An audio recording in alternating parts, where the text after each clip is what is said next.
안녕하십니까. 국민에게 보고하다 김태호입니다. 오늘은 이러지도 못하고 저러지도 못하겠네, 이러한 내용으로 방송을 하겠습니다. 여러분, 드디어 이 청와대와 여권 측이 슬금슬금 이 윤석열 검찰총장을 압박하고 있습니다.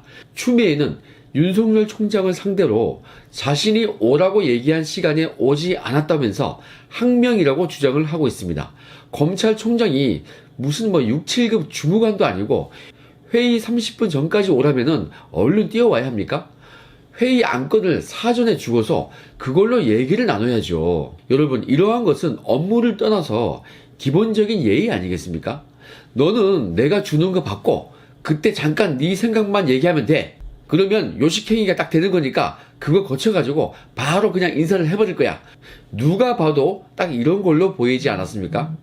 여러분, 이런 것이 무슨 검찰청법의 취지에 맞는 그런 얘기가 되겠습니까? 엄연히 이 법의 취지는 검찰총장의 의견을 들어가지고 그렇게 일을 처리하라는, 한마디로 검찰총장과 협의를 하라는 그러한 취지인데, 그걸 무시하고 오라는 시간에 안 왔다고 해서 항명이라고 하니 그게 어떤 의도인지 우리 국민들은 모두 알고 있습니다.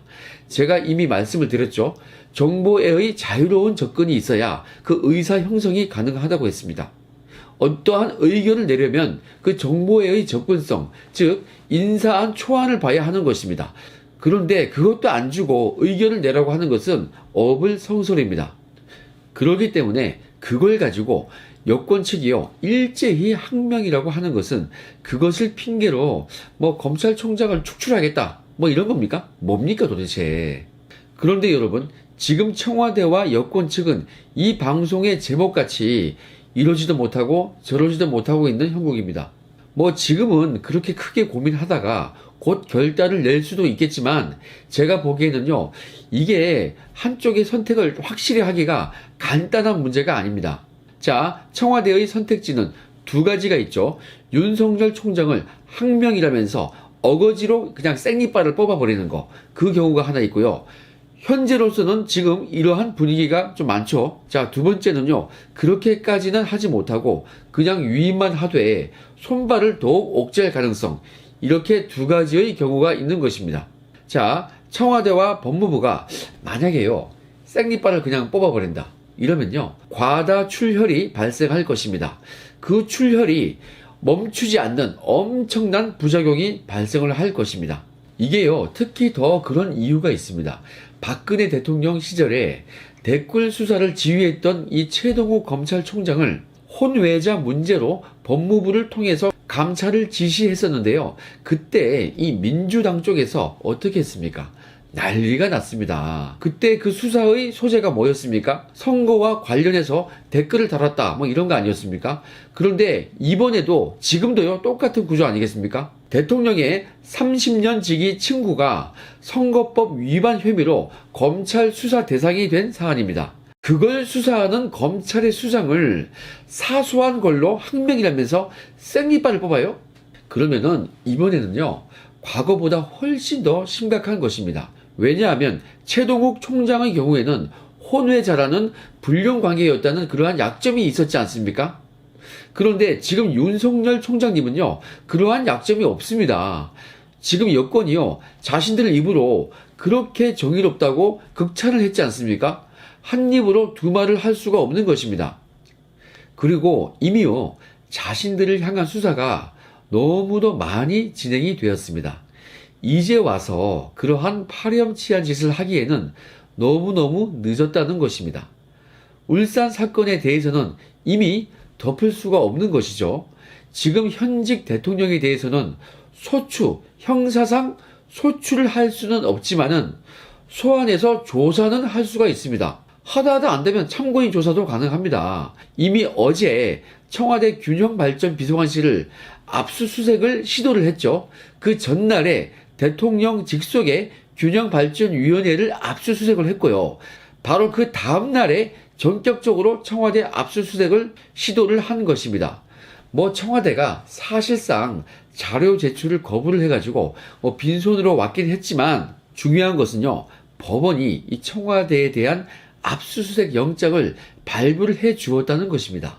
그리고 자료 제출을 한 건도 하지 않았다는 거, 그것도 중요합니다. 여러분, 자료 제출 안 하는 거, 이게 법원과 국민에 대한 더 큰 항명 아니겠습니까? 이런 거 하나하나가 국민들 마음속에 담기는 것입니다. 그래서 여러분, 검찰 수사는 지금 청와대 깊은 곳까지 이미 그 수사의 칼날이 박혀버린 것입니다. 이거 뽑아봐야 이미 내상은 크게 입은 상태입니다.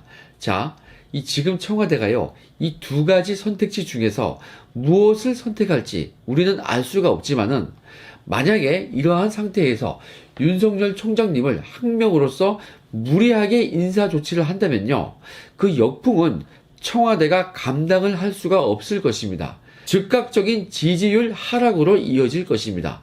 저는요, 한 10%에서 20%까지는 하락을 할 것이라고 보고 있습니다. 왜냐하면 총장님이 워낙 국민 여러분께 신망이 두텁기 때문입니다. 사심 없이 수사만 하셨기 때문이죠. 그래서 지금 청와대가요, 이것을 모를 리가 없기 때문에 지금 항명이라면서 일단 여론의 간만 보고 있는 것입니다. 하지만 역시 힘으로 찍어 눌러버리려는 그러한 그림이 계속 그려지고 있습니다. 이 여권 측이 언론 눈치를 보면서 검찰에 대한 압박 수위를 계속 늘려가고 있습니다. 청와대 입장에서는 가만히 그냥 보고 있자니 이 울산 사건이 보통 사건이 아닌 것입니다. 대한민국의 민주주의 근간을 뒤흔드는 아주 커다란 사건입니다. 지금 검찰은요, 청와대 압수수색을 시도했고요, 이제 곧 총처로까지 소환 조사하면요, 이 수사는 사실상 종착지에 들어가는 것입니다. 여러분, 한마디로 말해서 청와대는요, 이러지도 못하고 저러지도 못하고 골치가 아픈 것입니다. 누군가는 밤에 잠도 못 잘 것입니다. 결국에는요, 한쪽을 선택을 하겠죠. 그러니까 지금 간만 보고 있던 여권 수뇌부들이 슬슬 더 세게 간을 보고 있습니다. 추미애가 항명이라고 운을 띄우더니 이낙연 총리까지 나서가지고 거들고 있고요. 드디어 사실상 우리 편같이 이 자살골을 잘 넣고 있는 이해찬까지 나섰습니다. 드디어 이빨 전쟁이 시작이 된 것입니다. 좌파들 특유의 그 다구리 전법이 드디어 시작이 되었습니다. 이해찬이요, 그냥 못 넘어간다고 했죠. 그런데 사실은 그냥 수사를 받는 것보다 이렇게 생이빨을 뽑으려고 달려드는 것이 그 지지율이나 총선을 생각한다면 가장 그들에게는 악수를 두는 것입니다. 이제 100여일 남은 총선인데 그렇게 무리수를 두었다가 이 국민적 저항에 크게 부딪힐 것입니다. 윤석열 총장님이 과거 댓글 사건 때는요, 검찰 수뇌부와 충돌이 있었죠. 그때 이 사람들, 지금 여권 측이 그 당시에는 야권이었죠, 어떠한 스탠스를 취했습니까? 그때 지금처럼 공직기강 회의 이런 말을 했습니까? 그때요, 잘하고 있다고 박수치고 칭찬하고 최고의 의인으로 추앙을 했었습니다. 그래 놓고는 사실상 똑같은 선거법 위반 관련해가지고 지금 수사를 하고 있는데 우리는 건드리지 마라 이러면서 사실상 노골적으로 수사를 방해하고 있는 거 아니겠습니까?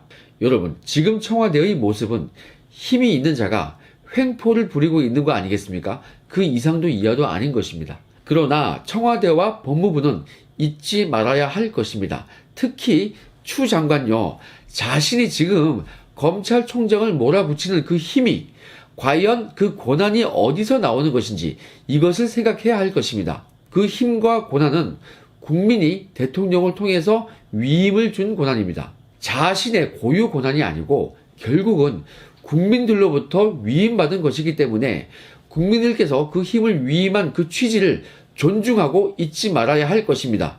그 힘을 준 국민들을 배신하고 그 뜻에 반해서 그 힘을 남용한다면 국민들이 직접 그 힘과 권한을 거두어 갈 것입니다. 총선에서 그리고 대선에서 그 힘을 회수할 것입니다. 여러분, 이렇게 이들이 뻔뻔한 것입니다. 여러분, 이러한 도덕 불감증에 빠진 무리들을 우리는 어떻게 해야겠습니까? 일단 지금은요, 분하지만 우리가 힘이 없어요. 우선은 총선에서 이겨야 합니다.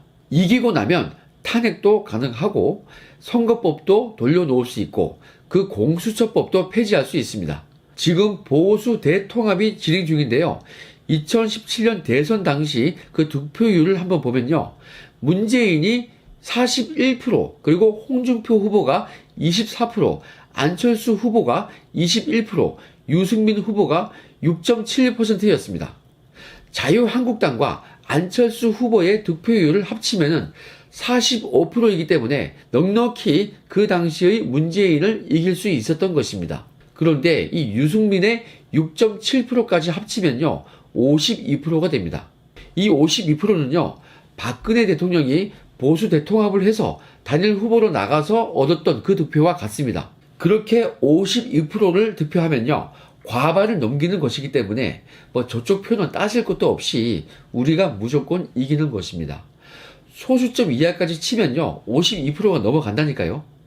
현 우파의 큰 집이요 중도 보수 그리고 중도까지 연합을 해가지고 똘똘 뭉치면요 이렇게 52%를 득표해가지고 이길 수 있는 것입니다. 지금요 1% 2%가 급한데 누구는 빼자 뭐 이런 거는 좋지 않습니다. 모두 합친 다음에 미운 사람이 있으면요 싸우더라도 이긴 다음에 그때 싸우십시오. 뭐 지금 맨날 조 터지고 있으면서 뭐 우리끼리 또 싸워요. 혹시 마음에 들지 않는 사람이 있더라도 지금은 묻지도 따지지도 말고 그냥 뭉쳐야 하는 것입니다. 2017년 대선 당시에는 보수 쪽이 이 좌파의 공작에 와해가 돼가지고 완전히 적폐로 찌그러져 있었습니다. 그럼에도 불구하고 저렇게 대선에서 선전을 한 것입니다. 그런데 지금은요 오히려 그때보다 더 많이 올라왔지 않습니까? 충분히 이길 수 있습니다. 그 당시 득표율 중에서 안철수 후보의 득표율은 무려 21%가 넘었습니다. 지금요 안철수 후보의 인기가 그때보다 많이 떨어졌다고 하더라도 최소한 15% 정도는 가져갈 사람이죠. 여러분 우리가요 15%를 손실보면서 총선과 대선에서 이길 수 있겠습니까? 그러니까 안철수 전 대표는 반드시 끌어안아야 하는 것입니다. 그 15% 20% 없으면요 절대 못 이깁니다. 또 문재인 밑에서 압제를 당해야 하는 것입니다. 만약에 그 당시 한국당이 안철수만 끌어왔어도 45%이기 때문에 문재인 정권은 탄생하지 않았을 것입니다. 여러분 지금 이 문재인 정권 하에서 우리가 여러 가지 치욕을 당하고 있는데 일단 이거부터 모면해야 하지 않겠습니까? 무엇보다 이 나라가 뿌리채 망하게 되었습니다. 무엇보다 이 나라가 통째로 망하게 생겼습니다. 일단 이 나라부터 구하고 그리고 나서 잘잘못을 따지길 바랍니다. 자, 안철수 후보의 득표율 중에는 안철수 후보가 한국당과 합쳤으면요 다 가져오지 못했겠죠. 저쪽으로 빠져나갈 것도 있기 때문에 유승민의 6.7% 이것도 매우 귀한 것입니다. 그래서 묻지도 따지지도 말고 일단 뭉쳐야 하는 것입니다. 그래야 우리는 저들을 심판할 수 있는 것입니다. 저들은 죄가 많고 우리가 심판할 것이 많이 있습니다. 드루킹을 이용해서 대선에서 활용한 죄, 안철수를 MB 아바타로 공작한 죄, 지방선거에서 정적 찍어내기 첩보를 작성해가지고 경찰에 이첩시켜가지고 억지로 수사를 한 죄, 자신들의 비리 감찰을 무마한 죄, 이렇게 정말 여러 가지 범죄들이 있습니다. 이러한 와중에도 울산부시장 송병기는요 지금 구속될까 말까 이것을 걱정해야 하는 이런 마당 아니겠습니까? 그런데 지금 총선 출마를 고려 중이라고 합니다. 얼마나 뻔뻔합니까? 이러니까 너무나도 심판을 하고 싶은 것입니다. 여러분들께서 작은 목소리 내지 마시고요 잠깐만 자기 주장을 조금 버리고 대의를 위해서 총선 승리와 대선 승리라는 이 대의를 위해서 그냥 뭉쳐주시기 바랍니다. 오직 승리를 위해서 뭉쳐주실 그것을 기대하면서 오늘 방송은 여기까지 하겠습니다. 뭉치는데 이 김태호TV가 최선을 다하겠습니다. 공감하시면요 붉은색 구독 버튼 꼭 눌러주시기 바랍니다. 즐거운 주말 되시기 바랍니다. 감사합니다.